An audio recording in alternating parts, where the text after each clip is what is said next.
Chapter 19. The Gods of Snow Peak. Council on the Mountaintop. Past Lives. Link pulled himself to his feet, standing on nothing. The world seemed to be made out of an unnatural light. Familiar shapes drifted in and out of the brightness, the vast forest, Snow Peak Mountain, and the gargantuan skyline of the ancient city of Hyrule. He looked down at his clothing. He was once again garbed in his familiar green tunic and chain mail, and his sword was a welcome weight on his back. The thought that he might be dead briefly crossed his mind, but he dismissed it. Link could still feel the power of the Triforce thrumming within him, almost as strong now as it had been that night in Hyrule Castle, when all the bearers had been in the same place. The memory of the golden Wolfos lunging at his throat returned to him in a sudden rush. Almost as soon as he remembered it, he saw it, the very same Wolfos, shining brilliantly and sitting, staring up at him. The power of the Triforce surged, and there was a blinding flash, and then suddenly Link was the one looking up at the Wolfos. It wasn't a Wolfos anymore, though. It was a man. Or, perhaps, the remains of one. A tall, hulking figure of ancient bones and hollow eyes, garbed in the ruins of majestic armor and wielding a great sword that was nearly as long as Link was tall. The skeletal apparition lowered his blade. Link slowly eased his own sword out of its scabbard, holding it in front of him. He widened his stance slightly and stood, waiting. The skeleton struck quickly, moving in perfect silence despite the ancient, heavy armor. Swinging the gigantic blade as if it weighed nothing, he brought the sword down on Link's head. Or, he would have, had Link not sidestepped the blow.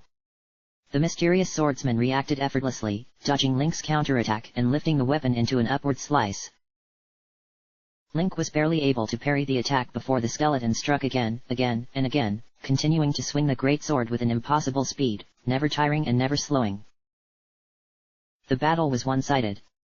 Link would narrowly avoid being killed and an instant later would have to react again to save himself from being bisected by yet another mighty swing. The skeleton raised the sword high above his head and, as he brought the blade downwards, Link saw his opportunity.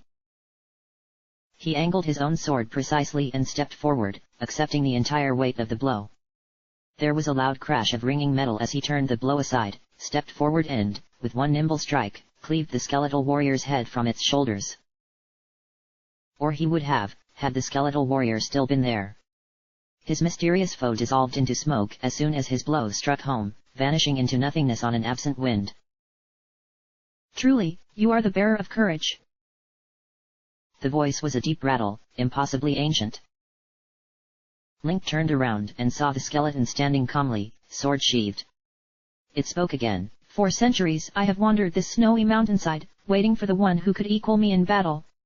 You are a formidable opponent, young swordsman. Link kept his blade in front of him. As are you. What is this place?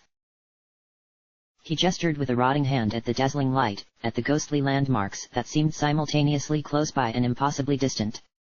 Another plane of reality, closely linked to the one where the ancient city hides a dark secret. There are many other planes of reality, many other incarnations of myself, of the people that you meet, even the places you see. Link shifted his stance slightly, and still did not lower his sword. But you are unique. 3 souls who stride between realities, across time, again and again. Me Zelda. And Ganondorf. Link said. The apparition breathed his satisfaction. Courage. Wisdom. Power. So what exactly are you? Link asked. A guardian of the mountain? A trial? A test of my worthiness? A lesson? The skeleton said. Hundreds of years I have waited for you, and once I have imparted my knowledge I will cease to exist. This meeting is my only purpose. Link suppressed a shudder. The spirit's words brought up once more the question he had been contemplating for some time now. Had it been fated that he would come to this place? Was his whole life laid out further ahead of him, as he helplessly plodded along under the delusion that anything he did made a difference? The skeleton answered as if he knew exactly what Link was thinking and, for that matter, he probably did. For any other person, that would be true. They are as puppets before the hands of the three. But you, Link, and Zelda, and Ganondorf, you alone out of all men and women have the ability to bend fate according to your will. Today was the last day of your life that you acted as though you were a mortal man. Today you ascend to something greater. And what's that? Link was desperate to know. What is this knowledge you will impart to me? The skeleton raised its left hand, still clutching the mighty blade, into the air. I will teach you how to wield this power. And the back of its fleshless hand burned with a golden light.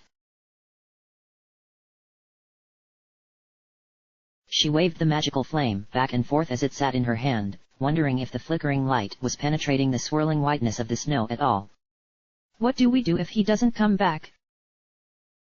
Ganondorf was sitting with his legs crossed in the snow, the only way he could avoid the tree branches jabbing at his head. Wait until the storm clears. If it's not clear by morning, we head back down the mountain. Midna held the light a little higher. How long's it been? Almost 2 hours, said Navi. What if he's dead? He's not, Ganondorf said. His eyes were closed, his brow creased. If he dies, I would know.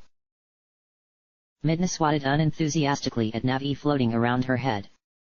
But what if he does? He won't.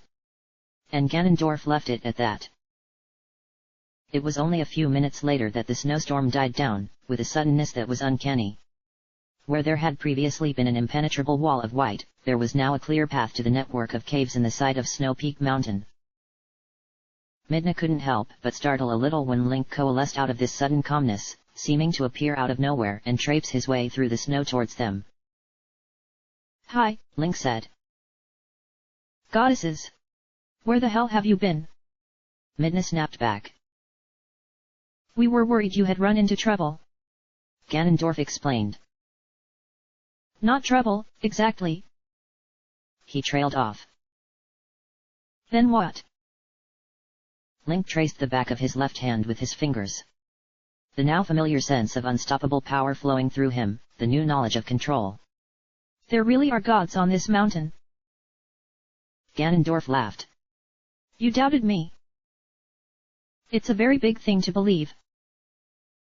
Look! Navi shouted suddenly. The blizzard that had so dramatically hindered visibility on the mountainside was ceasing, light flakes of snow now drifted to the ground where previously there had been a punishing hail. The cave that Ganondorf had mentioned lay straight ahead, only a few hundred yards further up the mountain.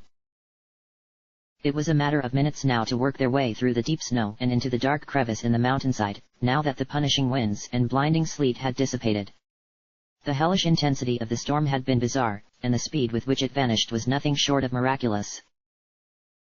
Link was convinced that the strange entity he had met out on the mountainside really was one of the gods that Ganondorf spoke of.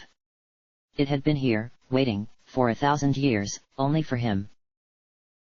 This knowledge chilled him to the bone, a chill that the burning power in his blood did nothing to dissipate. If the ancient god had been correct, then the entire universe hinged on his actions. And Zelda's.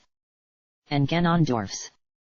Thousands of years of history, millions of lives, irrelevant. He did not want to believe it. But what choice did he have? The proof was within him. Ganondorf stopped at the mouth of the cave, a blue cavern rife with thick daggers of ice as solid as rock. He tapped Link on the shoulder. You must be strong. Snapped out of his daze, he at first didn't realize what Ganondorf was talking about. The wisdom of the gods. It is no easy thing to bear, but the burden is necessary. The things they tell you will shock you, down to your very soul.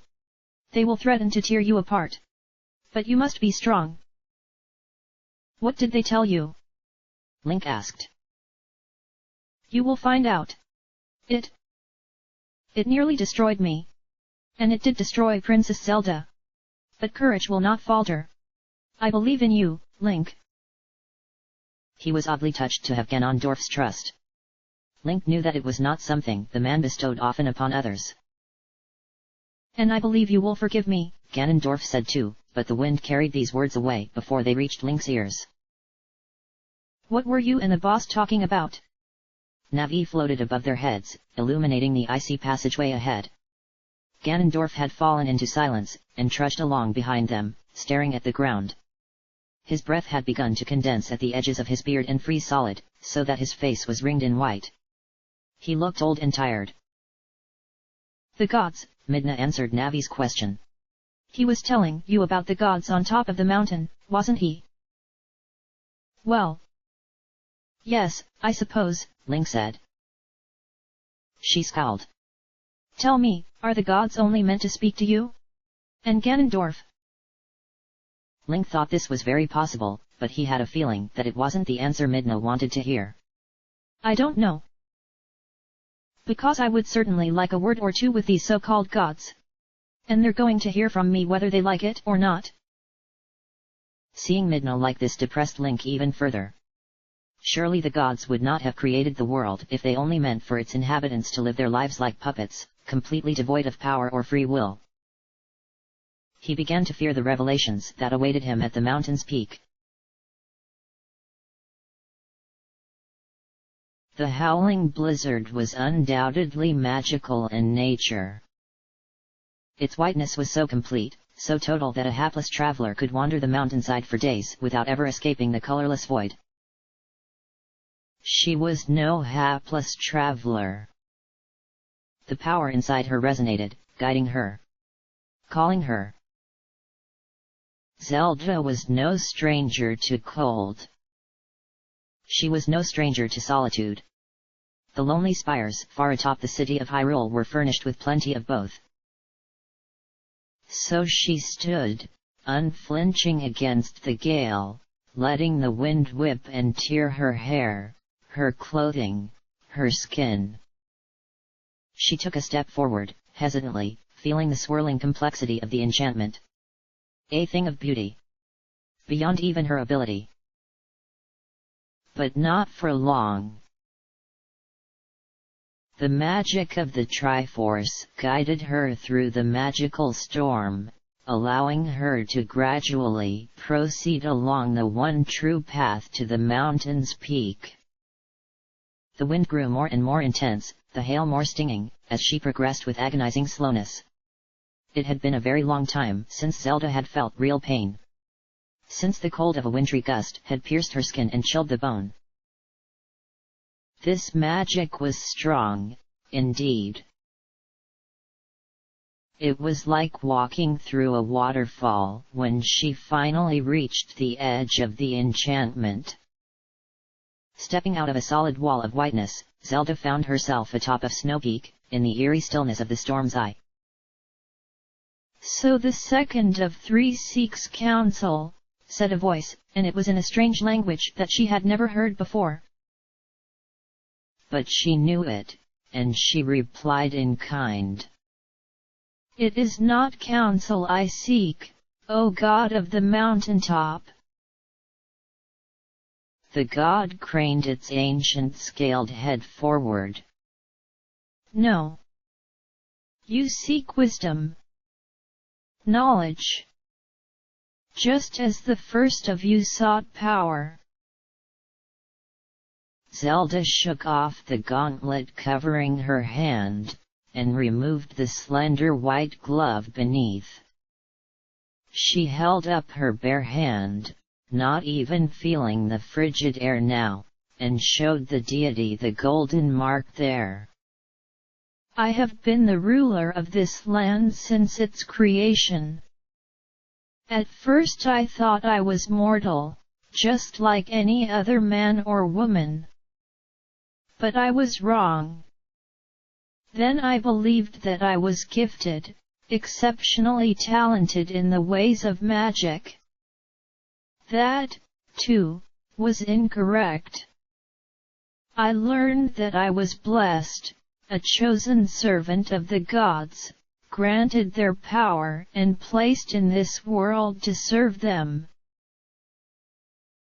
The god shifted itself on the mountaintop, a movement that crumbled away part of the stone. Despite its heavenly origins, it was very much a physical being. And were you correct, then, Princess Zelda. No. The Triforce shone with light, and a ripple of power radiated outwards from her palm. For a moment, only for a moment, the storm on the mountain ceased, and Zelda could see the Ancient One in all his glory. His fiery countenance peered down at her. You are here to serve me. The deity was briefly shocked into silence. Then he began to laugh, a slow rumbling chuckle that echoed in the storm's ferocity and shook the mountainside. You are very different from when we last met, Princess Zelda. I do not believe we have met before, she said. Oh, he said. You are mistaken. The god had long known his role in this celestial dance, and so he took no satisfaction in the fact that his revelation shook the unflappable princess to the very core of her being. An ordinary mortal might have, but the fact was that the old god had known exactly how this meeting would play out, and he had known for a very, very long time. The storm had picked up again at the top of the mountain with the same blinding ferocity. Link, Midna, and Ganondorf took shelter for the night beneath one of the rocky outcrops below the approach to the summit, sheltered from the full brunt of the weather by the overhang above them. A magical barrier kept the wind and snow from invading further. Midna also conjured a magical fire, and slumped down in front of it, staring pensively into the flames. Link. The Gerudo King seemed to tire as they neared the mountain peak, suddenly lacking the determination that had carried them so very far from Hyrule. He turned to Ganondorf. What is it? When the morning comes, it will be only a short trek up to the mountain summit. Midna and I will wait here. You must go on alone. What? Said Link. What? Shouted Midna. I have already spoken with the god that lives there. He is waiting for you, Link, for you and nobody else. Midna was furious. That's too bad, because I'm going up anyways. I forbid it. Don't think you can boss me around, she said threateningly, leaping to her feet. It was almost bizarre, seeing her tower over him as he slumped against the icy rock. I did not mean to, he said quietly. Please listen to me, Midna. Nothing good awaits you at the top of this mountain. Well, I'm going anyway, she said. There are things I need to know. I didn't travel all this way just to provide moral support. So be it. And Ganondorf spoke no more on the matter. Link was unsure if any of them were able to sleep that night, save Navi, who curled up safely in one of the pouches on Ganondorf's rucksack, well within the radius of light and warmth provided by the fire. He lay awake staring into the whirling snowflakes, waiting for the morning to come. He had been on edge ever since they set foot on Snow Peak, and now, so close to the summit, he could feel the thickness of magic in the atmosphere. God or no, something incredibly old and powerful lay at the summit of Snow Peak Mountain. The dawn came sooner than he would have liked, and, after a silent breakfast, Link set off for the summit. He walked alone. Midna watched him go but made no move to accompany him. As soon as he passed through the magical barrier Ganondorf had erected over their campsite, he was blasted with a gust of frigid wind so strong that it nearly knocked him over. He trod forward, upward. This magic was different from the storm on the lower slopes, somehow. Where before he had been hopelessly lost, now he walked through the snow with a keen sense of purpose. The enchantment was guiding him, urging him forward. The storm was meant to keep intruders off the summit, but Link was no intruder. He felt as though he could close his eyes and still walk the true path upward. Suddenly, the blizzard stopped. Link stood in a swath of calm at the top of Snow Peak. The air was eerily still, and only a few meters behind him the blizzard still raged, the edge of the enchantment so fine that it appeared like a wall of snow. A thick mist permeated the air, swirling and billowing and obscuring the very top of the summit. Not mist, Link realized. steam. The mountaintop was hot, so hot that he had already begun to sweat in his thick furs. And so the third of three seeks counsel, boomed a voice. Link did not know the language, but he understood all the same. It was almost as if the words were inside his head, as absurd as that sounded. Link sank to one knee. I offer my greetings to you, O God of the mountaintop, he said. In front of him, a dark shape moved through the mist, enormous and hulking. I am Link, a humble warrior. Why do you come to this place, Link the hero? Hero? Truthfully, I know not. I was bid come here by Ganondorf, king of the Gerudo, to seek an audience with the god who dwells here. You have found him. The voice was not loud, but enormous. It shook the wet rock beneath his feet. As you were destined to do. Like the skeletal hero below, he thought. There is one thing I do want to know. You speak of destiny. Am I just a plaything of the gods? A puppet bound to their will? Laughter boomed atop the peak once more. You are no puppet, O bearer of courage. Rather it is I, and my ilk, who are bound by fate. Link stepped forward, up the gentle incline, closer to the mysterious deity. What do you mean? There is so much I don't understand. A rumbling sigh. You speak of destiny. Of free will. The truth is so much greater and more terrible than you could possibly comprehend, O hero, at least the way you are now. It was, to the best of his knowledge, the first time a god had ever called him stupid. Try me. An ancient, noble visage loomed from the mist. Scaled and bearded, wreathed in flame. The god of then mountaintop was a dragon. Link, despite himself, started at the sheer majesty of the beast. One of the great serpent's eyes was as tall as a full-grown man. Power has come to this place, the dragon said, as has wisdom. Both carry within them secrets, terrible and dark. But you are different, Link, bearer of courage. You are honest. Pure. Noble. I can spare you this torment. If you ask how to restore peace to Hyrule, to end the reign of the Cold Princess and the war of the Fiery King, I will give you this knowledge. No, Link said immediately. No, I want to know everything. I will bear this Triforce and any trials that... Hey! A sudden blast of cold air shattered the calm as Midna's shrill voice rang out across the mountaintop. Who dares? The dragon roared, this time in plain Hylian rather than some ancient tongue. Who dares violate the sacred sanctuary of Valo, god of the mountains and the sky? Who dares interrupt this most holy of councils? She was striding furiously towards Link and the enraged dragon, her eyes alive with fire, her long red hair whipping about her face in the suddenly gusty mountaintop. I dare. Midna, no. Link shouted. Turn back.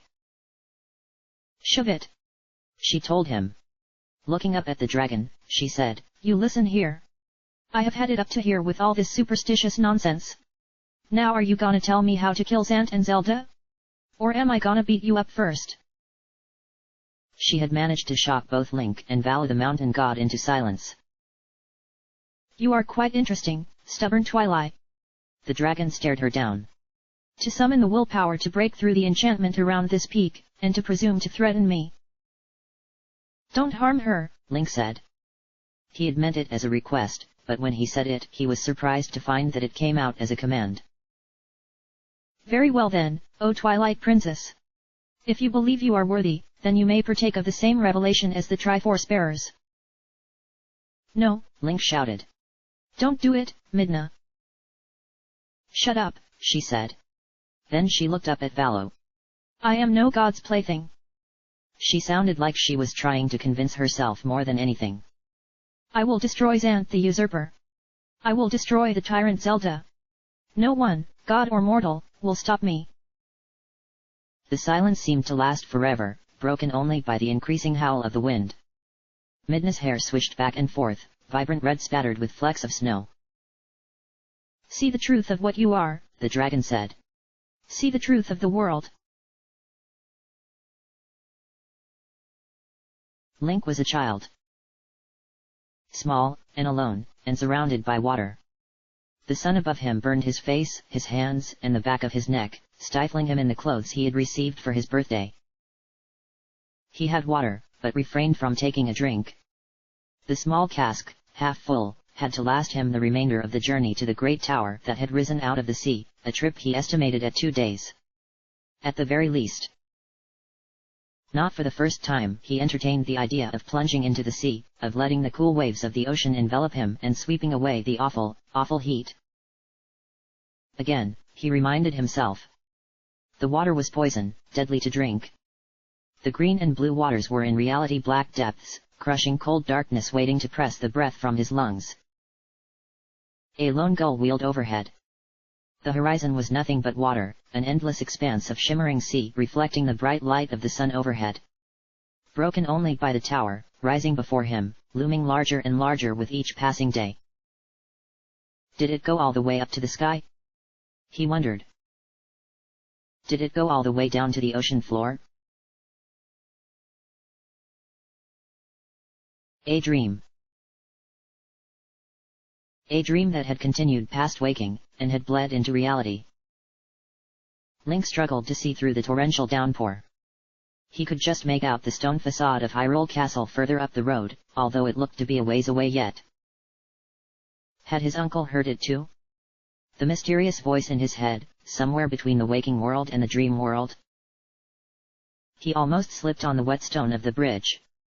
Hyrule Castle was crawling with soldiers, patrolling the battlements and the courtyard in their heavy suits of armor. Their exhalations were plumes of steam that rose from their helmets into the cold, damp air of the night. His vision wavered, briefly, and suddenly he was hearing the voice again. Only he wasn't hearing it, not really. It was almost like he was thinking it. Help me! I am in the dungeon of the castle. And, as if it was right in front of him, he saw it. A concealed passageway, hidden amongst the undergrowth outside the castle walls. The vision faded into the blurry, wet reality, but Link was convinced that it was real. The voice inside his head hadn't been his own. It had been a girl's voice, scared and alone. Somebody was in trouble, his uncle had heard it too. Soon he found the secret passage, a dark hole in the ground choked with leafy branches. Just like the vision had promised. Link took a deep breath to steady himself, and then dropped down into the pit. He sank to his knees atop Snow Peak, momentarily aware enough to realize what was happening. More and more memories passed before his eyes, recollections of events that had never happened to him and yet that he could recall as clear as day. Behind him, Midna was screaming. She was cold. It was a strange sort of coldness, the kind that somehow burned. Like frostbite. As he raced desperately toward the castle, his paws churning up mud and grass, the imp on his back grew colder and colder, and the chill grew in him, as well. As a man, he may have attributed the coldness to the deluge of rain, or the howling wind, or even the darkness of the night itself. But a wolf had more senses than a man, and the strange magic that worked its way through Midna was something unnatural. What had Zant said? You will never be more than a shadow in their world. It wasn't meant to happen. The shadow had mingled with the light, and it was killing her. Link ran faster, bounding towards the castle and the one person who would know how to help the dying imp. Towards the Princess Zelda. Zelda. A few weeks ago, he hadn't even known she existed. Hadn't known anything existed outside of the forest. But then his fairy had come to him. And he had left the forest behind, maybe forever, to come to this strange place made of stone and filled with people. The Deku Tree, with his dying words, had beseeched Link to carry the strangely glowing stone to her, and now he had done so. All of this, he thought, in the time it took the princess to turn around and gasp softly at the sight of him.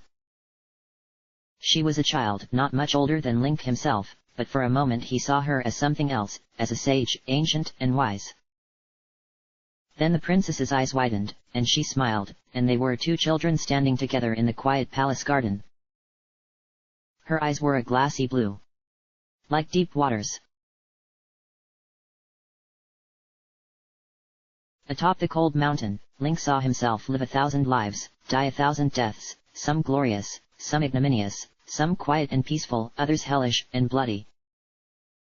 He saw himself ride across Hyrule 1,000 times, although it was not always the same Hyrule. He saw himself share 1,000 first kisses, look up to 1,000 fathers and down on 1,000 daughters and sons, cross blades with 1,000 foes and feast at the sight of 1,000 friends. Each life was different, unique, but in many ways the same. And so he saw the same mummer's routine perform itself 1,000 times, each with himself helplessly in the lead role. His hands gripped the haft of the sword that had sat in the stone for 1,000 years, the grip unstained by sweat or blood or grime. He knew at once that the sword would come free for him, it was meant to be his. He tightened both hands around the blade and pulled, raising the sacred weapon high in the air. Rushing seawater, Link inhaled great greedy gasps of air. His vision swam before him, and his head was throbbing agony. He could still feel the water in his lungs as continued to cough and hack, too weak even to lift his head from the wet sand of the beach. Dimly he became aware of someone tugging at his shoulder, and a voice. A familiar voice, urging him to wake. Unconsciousness loomed at the edge of his perception. Before he sank back down into sleep, he looked up at the mountain that rose above the horizon. A single peak, and atop it, some strange round thing. An egg? And now he was lying in sand again, but this sand was hot and dry, and the voice urging him up was no kind savior, but Midna's familiar chiding. Link's hands sank into the fine sand of the Gerudo Desert as he lifted himself to his feet and dusted his tunic off. He took a quick sip from his canteen to wash the dryness out of his mouth, and then looked around him. The dunes stretched as far as he could see.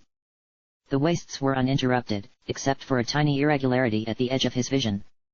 Spires rising above the desert, some sort of structure. Impossibly huge. The pyramid was taller than even the mountain range in the distance, and the enormous blocks that comprised could never have been moved without the aid of magic. Link was still struggling to grasp the reality of what had happened to him. It was only minutes ago that he had been in Aghanim's tower, locked in mortal combat with the Dark Wizard, and now he was here. But where was here, exactly? The sky was a hellish orange, and the scent of smoke and blood hung heavy in the air. Far, far below him, at the foot of the Great Pyramid, strange creatures prowled beneath gnarled branches. He had been transported to a whole other world. A parallel version, shadow in the place of light. The dark mirror of himself stepped slowly forward, where before there had only been a wizened old sage and, for one tantalizing moment, the Triforce of Courage itself. His doppelganger settled into a combat stance, and Link did the same. The memories blurred together now, coming faster and faster. Vala the dragon watched calmly as Link's world shattered around him. He swept the cap off his head, allowing the wind to ruffle his hair as the train chuffed along towards the castle. Link often wondered, as he rode the rails, what it would be like to fly. To see the same Hyrule, but from miles above. And he was flying, urging his feathered mount ever higher. The world below was lost now in the clouds, impossibly distant, and even Skyloft was little more than a pinpoint far beneath him. For a moment, it was as if he flew on his own, and there was no bird holding him up as he climbed, ever skyward. Except the sky was now below him, and the ground above. His mind rejected what his eyes were seeing, and he clung to whatever handhold he could find. When, after a few moments, he did not fall screaming into either the Akana Canyon overhead, or the infinite blue below him, he tentatively let go. The entire temple had, incredibly, been flipped on its head. It made him sick to look at. Tentatively, he put one step forward. And a ring of flames leapt up behind him. He heard the princess gasp in horror, and a great grinding sound, and then the wreckage of Hyrule Castle exploded.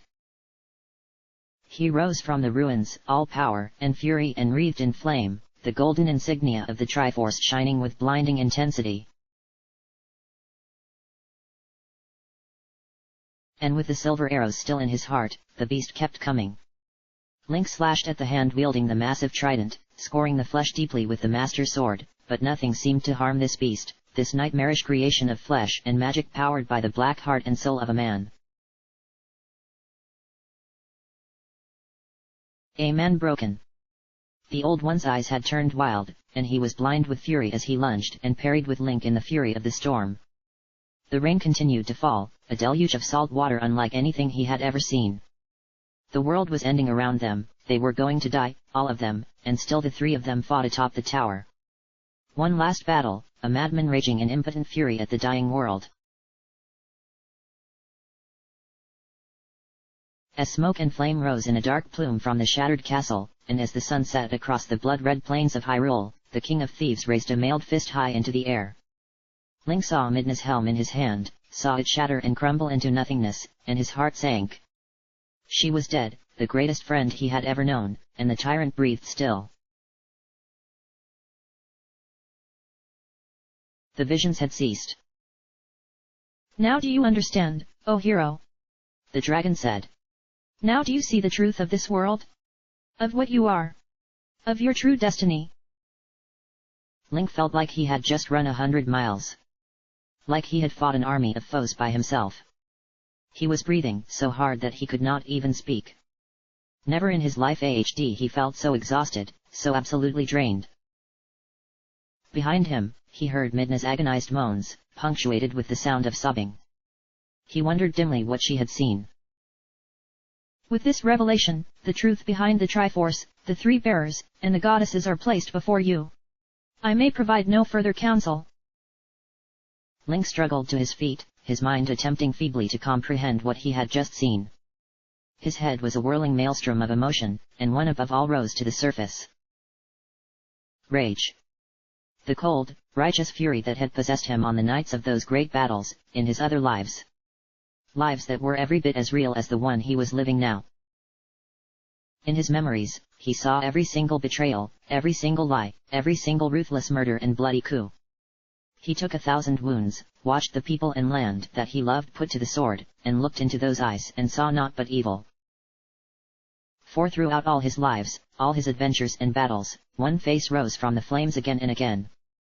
One man, tearing across the great green fields of Hyrule and leaving a swath of destruction in his wake. One king, ruling over a kingdom of ash and death. One enemy bound to him, forever, by cruel fate. Ganondorf. Chapter end.